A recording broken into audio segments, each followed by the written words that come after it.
ٹم pain, انہوں نے اپنے عہدے سے استعفیٰ دے دیا ہے۔ کرکٹ آسٹریلیا نے حال ہی میں ان پر لگنے والے الزامات کی تفتیش کی تھی۔ انہوں نے 2017 میں اپنی ایک ساتھی کو نامناسب پیغامات بھیجے تھے۔ میڈیا سے ٹم پین نے بات کی ہے اس سارے معاملے پر اور کہا یہ ہے کہ اگرچہ کرکٹ آسٹریلیا نے انہیں تفتیش میں بری کر دیا ہے، تاہم وہ اپنے اس عمل پر آج بھی شرمندگی محسوس کرتے ہیں۔ ناظرین، ٹم کا استعفیٰ ایسے وقت میں سامنے آیا ہے جب برطانیہ کے خلاف سیریز میں صرف چند ہفتے باقی ہیں۔ کرکٹ آسٹریلیا نے ٹم کے استعفے کو منظور کر لیا ہے اور کہا یہ گیا ہے کہ 8 دسمبر کو پہلے ٹیسٹ سے قبل نئے کپتان کے نام کا اعلان کیا جائے گا۔ ٹم نے صحافیوں کو بتایا کہ بطور کپتان استعفیٰ دینا مشکل فیصلہ تھا، لیکن ان کے خاندان اور کرکٹ کے لیے درست فیصلہ ہے۔ ٹم نے یہ بھی کہا کہ میں اپنی اہلیہ، اپنے خاندان اور دوسرے لوگوں کو تکلیف پہنچانے پر شدید شرمندہ ہوں۔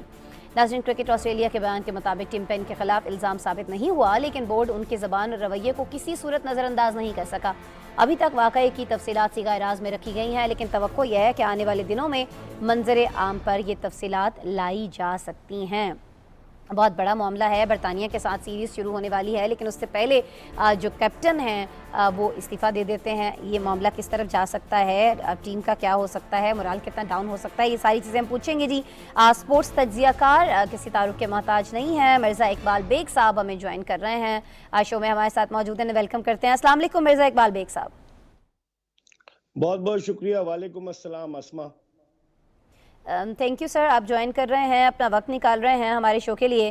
مرزا اقبال صاحب، یہ ٹم پین جو ہیں یہ ایشیز سیریز کے کپتان بھی تھے، ابھی ان کی کپتانی چلی گئی ہے۔ اس عمل کے بعد بتائیے گا کہ جب برطانیہ سے کتنی بڑی سیریز شروع ہونے والی ہے، کہاں کھڑی ہے آسٹریلین ٹیم، کیا فیل کر رہی ہوگی، کھیل پہ اس کا اثر آئے گا ان کے تمام معاملات جو ہیں کرکٹ کو لے کے؟ بالکل اسما، کھیل پر تو اثر آنا چاہیے کیونکہ ٹم پین کو ایک مشکل حالات میں 3 سال قبل اس وقت آسٹریلوی کرکٹ ٹیم کا کپتان بنایا گیا تھا جب جنوبی افریقہ کے دورے میں ان کے سابق کپتان اسٹیو اسمتھ پر یہ الزام لگا تھا، حالانکہ انہوں نے خود بال ٹیمپرنگ نہیں کی تھی، لیکن یہ الزام لگا تھا کہ انہوں نے اس ساری چیز کو انجینئرڈ کیا تھا، اور پھر اس کے بعد روتے ہوئے جو ہے اسٹیو اسمتھ نے استعفیٰ دیا۔ آج بھی ہم نے ویڈیو دیکھی، ٹم پین کی آنکھوں سے آنسو روا تھے، تو وہاں اقدار اور اخلاقیات کو بڑی اہمیت دی جاتی ہے، اور میرے خیال میں ٹم پین کے جانے کے بعد اب تو پیٹ کمنز جو ان کے وائس کیپٹن ہے، فاسٹ بولر، وہ شاید کپتانی کریں۔ 65 سال کے بعد کوئی فاسٹ بولر آسٹریلوی ٹیم کی کپتانی کرے گا تو فرق تو پڑے گا، کیونکہ ایشز سیریز شروع ہونے والی ہے۔ دوسرے، ٹم پین نے یہ بھی بیان دیا تھا کہ مارچ اپریل میں آسٹریلوی ٹیم کو جو پاکستان کا دورہ کرنا ہے، کچھ کھلاڑی جو ہیں ان کے تحفظات ہیں، اور خود ٹم پین بھی ان میں شامل تھے، لیکن اب تو چونکہ انہوں نے کپتانی چھوڑ دی ہے، دیکھنا یہ ہے کہ آیا as an ordinary cricketer, ordinary player انہیں ٹیم میں شامل کیا جاتا ہے نہیں۔ لیکن یہ ایشز سیریز جو 8 دسمبر سے شروع ہو رہی ہے، اس کے آغاز سے قبل ایک بہت بڑا دھچکا ہے آسٹریلوی کرکٹ کے لیے۔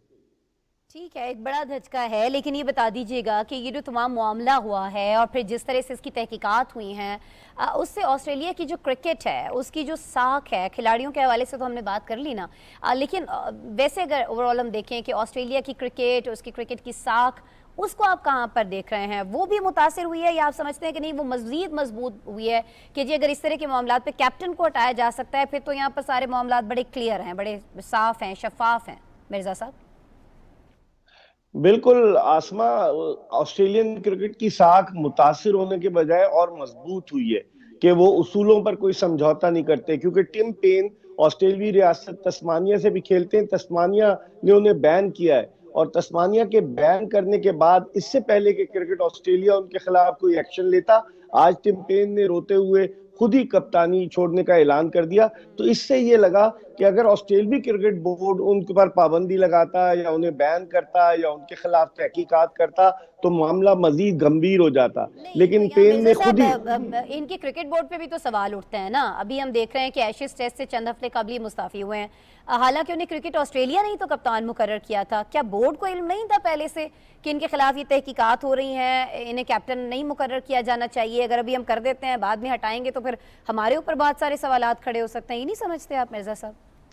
میرے خیال میں آسما اس وقت بورڈ کو علم نہیں تھا۔ اس کی بنیادی وجہ یہ کہ میں نے آپ کو پہلے بھی بتایا کہ 3 سال پہلے جب آسٹریلوی ٹیم کے کپتان اسٹیو اسمتھ نے جو ہے ان پر پابندی لگی اور ان کے ساتھ ڈیوڈ وارنر بھی تھے، تو اس وقت آسٹریلوی کرکٹ بورڈ کو کوئی اور امیدوار نہیں مل رہا تھا، تو انہوں نے ٹم پین کو کپتان بنایا۔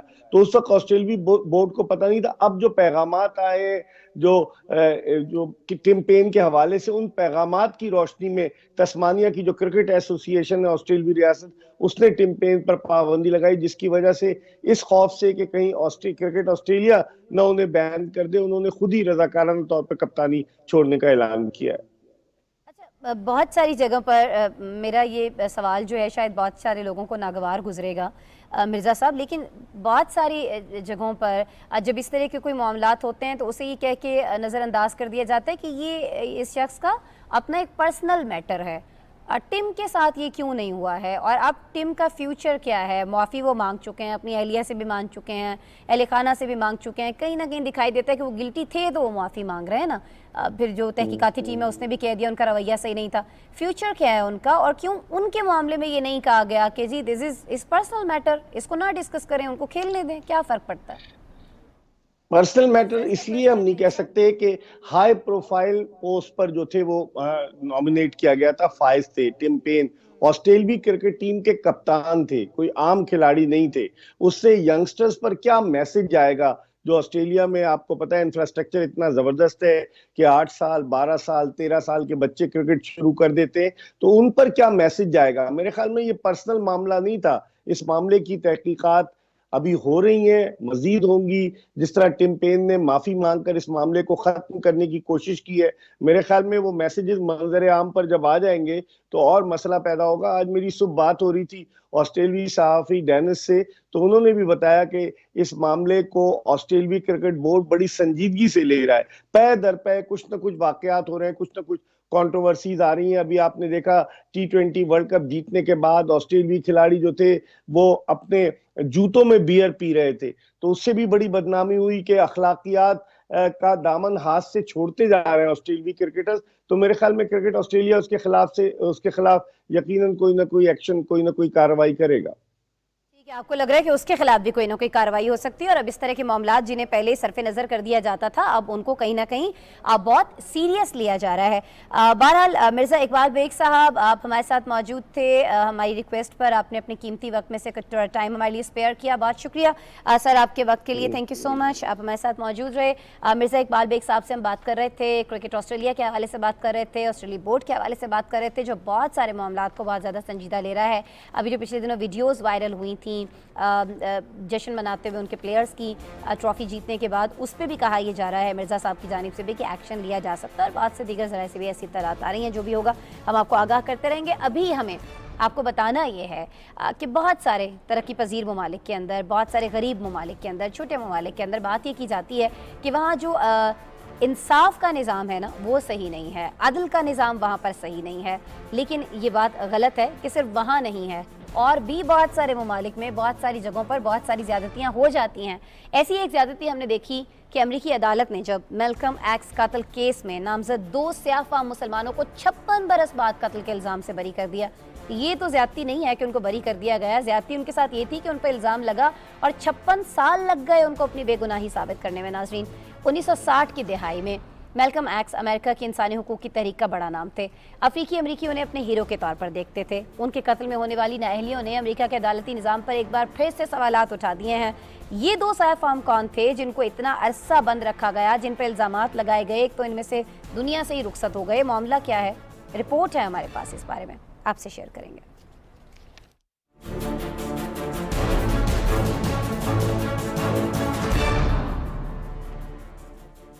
میلکم ایکس انسانی حقوق کے علم بردار تھے۔ 1960 کی انسانی حقوق کی تحریک میں ان کا بڑا کردار رہا۔ میلکم ایکس کو 21 فروری 1965 کو نیو یارک شہر میں ایک تقریب کے دوران گولیوں کا نشانہ بنا کر قتل کر دیا گیا تھا۔ ان کے قتل کے الزام میں جن لوگوں کو گرفتار کیا گیا ان میں محمد عزیز، خلیل اسلام اور مجاہد عبدالحلیم شامل تھے۔ عبدالحلیم قتل کا اعتراف کر چکے تھے، جبکہ باقی دونوں ملزمان انکار کرتے رہے۔ سپریم کورٹ کی جانب سے 22 ماہ سے جاری نظر ثانی فیصلے میں تسلیم کیا ہے کہ محمد عزیز اور خلیل کو غلط سزائیں سنائی گئی تھیں، دونوں بے قصور تھے۔ محمد عزیز کو 1985 میں اور خلیل اسلام کو 20 سال قید کے بعد